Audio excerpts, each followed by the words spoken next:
Hey guys, CloneYoshi here, what's going on? Today we're talking about Alvin the Chipmunk meets the Wolfman. We talked about its companion yesterday when they meet Frankenstein. So if you haven't seen that one, check it out. Or if you're interested, check it out. But anyway, this one I feel like is better overall. We still have some ties to the original Wolfman. There's actually a lot more ties to the original Wolfman in this movie than there were to like the original Frankenstein in the Frankenstein movie.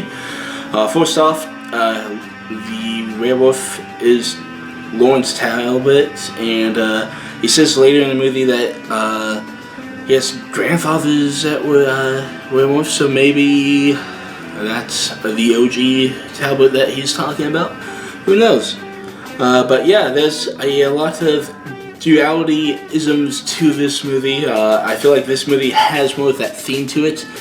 First off, we got the werewolf story, which is like about the duality of man, and in the background we have the Jekyll and Hyde play, which is also a duality of man story, and it's more about the fucked up shit man does, like as man, and the animalistic stuff. I mean, it's still animalistic, but I guess you know what I'm trying to say. Do you know what I'm trying to say? Let me know if you know what I'm trying to say. But yes, Jekyll and Hyde is the play in the background. So there's that duality aspect, and at the main time, you can also see this as a metaphor for puberty, especially with that one song playing when they're like, "Why the fuck is Theodore changing?" It's like, and like the lyrics kind of make it sound like puberty a bit. So there's some puberty-isms, there's some duality-isms, but yeah, there's a lot of stuff connecting this to the original. First off, we get Lawrence Talbot back, then the TV movie host, like Elvira or Svengoolie, looks exactly like the gypsy woman from the first one. I think it might be the same name, I'm not sure, I have to go look. That's in there. The canes back in this movie, they used to cane. They don't really kill anybody with the cane. I mean, it's Alvin and Chipmunks movie. Are you expecting somebody to die in this movie? But yeah, speaking of that, they kind of do this weird thing at the end, which I don't think makes that much sense, even though we're dealing with werewolves. It's like, so Theodore gets bit by Talbot and becomes a werewolf. And at the end, Theodore bites Talbot when he's a werewolf, and like it somehow reverses both of them. And like, I don't know if that works really well. Just seeing how diseases work, I consider werewolfism more like a disease, kinda.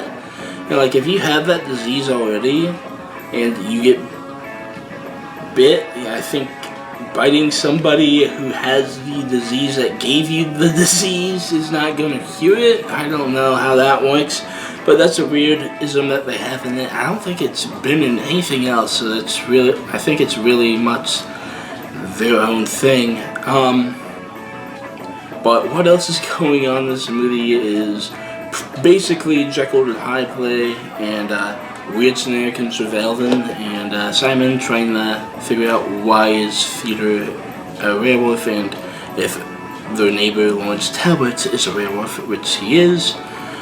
So yeah, and I guess Alvin was right this entire time, even though he's a dick in this movie. So I don't know how they handled that. I mean, he's an asshole in this movie sometimes, and a lot of his nonsense sayings that would be like, "See, Alvin, you have the overactive imagination type thing," which they do in the show a lot, is like, yeah, and he's proven right in this movie. So there's that.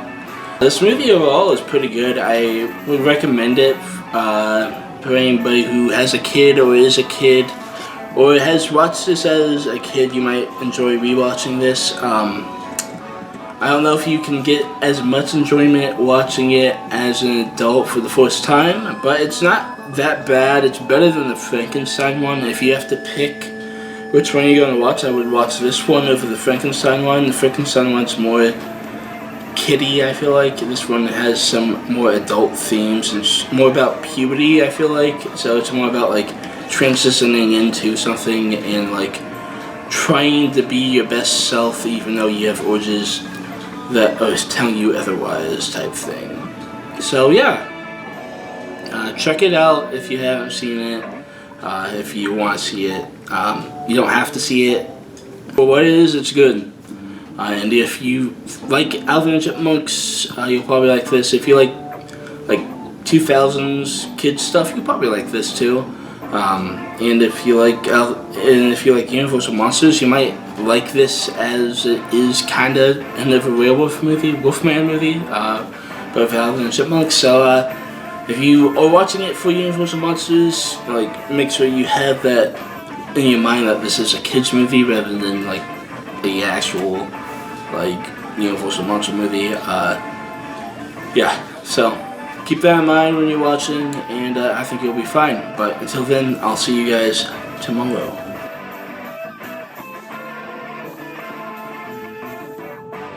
Hey guys, what's up? CloneYoshi here. You can probably tell what day I'm filming this if you've been watching all these reviews. But anyway, I'm here to talk about the average YouTube stuff. What is up? So, if you haven't already, subscribe and then hit that bell to get those notifications so you never miss a video. And then if you like this video, like it. If not, I don't care. And then if you have anything interesting to say, post it in the comments. And then share it with your friends if you really like this video and stuff. It will help the channel grow, and yeah. So thank you for doing all that stuff, and I'll see you guys in the next video. Peace out. 3-day weekend! Yeah!